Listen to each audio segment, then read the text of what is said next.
What's up YouTube, it's your boy Bernard Feroz, and on this video I'm going to be exposing you to 5 ways of thinking, if done correctly, can completely change your life.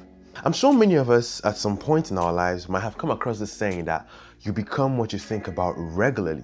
Now that actually begs the question, why is what we think or how we think so important? Now there are actually many studies online that actually state or prove the fact that what goes on in here, in no small way, affects what goes on out here. And actually, the way we think actually alters reality as we know it. Now, please stay with me. I'll be sharing with you guys 5 mental models that when I discovered, it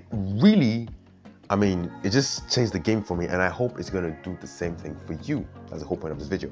And guys, please don't forget to like if you like this video and subscribe if you like this type of content. Now, let's get into it. Now, the first way of thinking is called the growth mindset. Now, you may be wondering, what the hell is the growth mindset? Now, the growth mindset is basically the belief that, or the mental model that we can adopt that actually says, no matter the circumstance I was born with, by virtue of what I do or what I can improve that circumstance. Now, take for example, I may not be naturally gifted in, let's say, football, right? But if I have the growth mindset, instead of allowing myself to wallow in self-pity, like, oh my God, oh, I can't play football, oh my God, they laugh at me, oh wow, I'm pathetic, right? Now, if I do not have the growth mindset, I can actually allow myself to do that. But someone with a growth mindset can actually say, okay, hey, my passing skills aren't so great, my dribbling skills aren't so great, and my shooting skills aren't so great. Okay, so I'm gonna dedicate 4 hours every day practicing those skills, right? And someone with a growth mindset, eventually, over time, will get better, will pass that initial, that initial phase. But someone with a fixed mindset, on the other hand, which is actually the stark opposite of the growth mindset, is an individual who accepts their reality as it is and makes no effort to actually improve it or change it. Now, the growth mindset, I've noticed, is one of the most important mindsets to actually acquire if you really want to break out from your personal limits or the limits you create in your mind. Now, the next way of thinking, or the next mental model I'm going to talk about here, is the principle of the one thing. Now, what do I mean by the principle of the one thing? Now, this is basically the mindset that to be really good at anything, you need to give that one thing your intense or maximum amount of focus and attention. Now, we live in a world that's filled with distractions. Your phone, from your WhatsApp to your Instagram to TikTok, distractions everywhere, to YouTube. Now, you may be wondering, how is that a bad thing? Because of a distraction on YouTube, I probably got to watch a really interesting video. And sometimes distractions might be, might be important, but most times distractions are actually a disadvantage.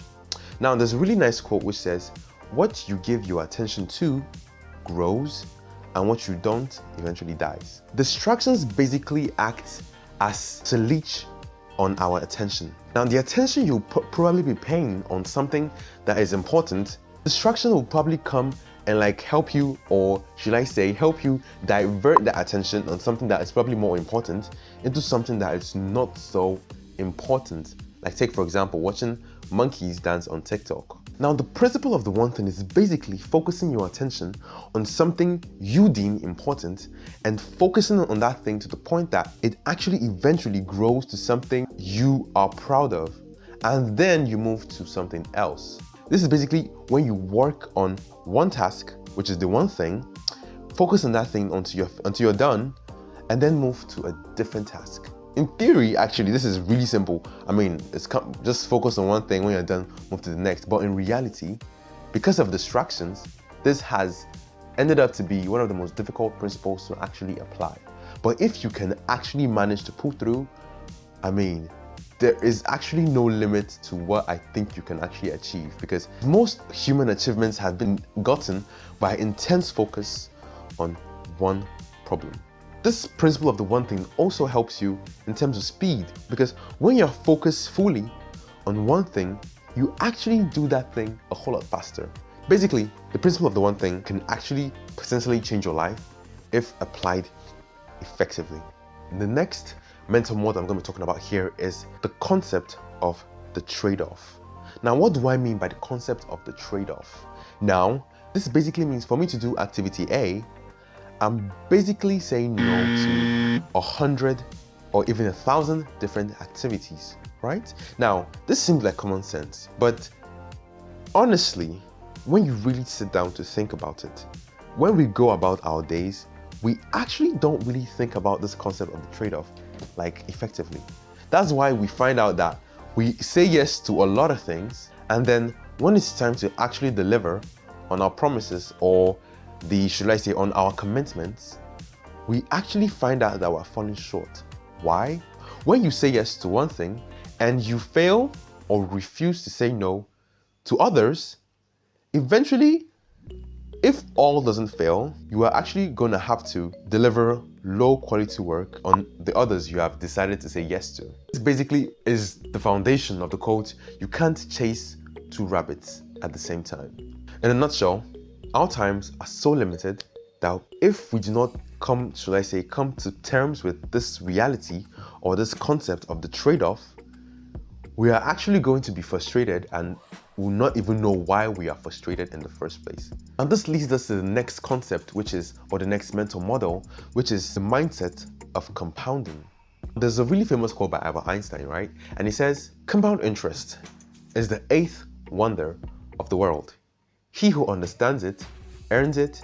He who doesn't, pays it. Now, you may be wondering, what does it mean to compound? Now, this basically means when your effort, resources, or value invested in something multiplies itself over a period of time. Now, in this video, we're not going to be looking at compounding in terms of mathematics. But in reality, the compounding is when you have something, you increase your chances of having more of that same thing. Now, take for example, it's a fact that knowledge compounds, right? The more you know, the more you increase your ability to know. Now, when you were in kindergarten, you probably only knew 1 plus 1, and you know the answer was 2, 2 plus 2, you knew the answer was 4. Now, over time, as you progressed in math, over time, from 1 plus 1, you then began to dive into multiplications, 2 times 2. Right? Eventually you dived into divisions, right? Eventually you dived into factorizations and eventually quadratic equations, and if you did further math, differential functions, right? dy dx. That right there is a perfect example of compounding right there, because in this situation is the compounding of knowledge, right? Over time, the more you knew something, the more you increase your ability to understand larger and more complex concept in that same field. This can actually be applied in any aspect of life. People can compound wealth, people can compound real estate, people can compound ideas, right? Because the more you have an idea, the more you have ideas, the more you increase your ability to have ideas. The more you have money, the more you increase your ability to have money. The more you have knowledge, the more you increase your ability to have knowledge. So basically, when you understand this concept of compounding, you can actually try and apply it in your life. Now, how is this important in your life? Now, when you understand this law of compounding, even when whatever you have is small, you can when you really understand this concept, right? You understand that the more time or the more attention, the previous thing we've mentioned, right? The more attention you spend on that thing, the more you trade off things for that thing, the more it grows. And the more it grows, the more it multiplies itself. And over time, you may not even recognize what you're even seeing again, because it's grown so large or compounded so large, so much so that you cannot even recognize it again.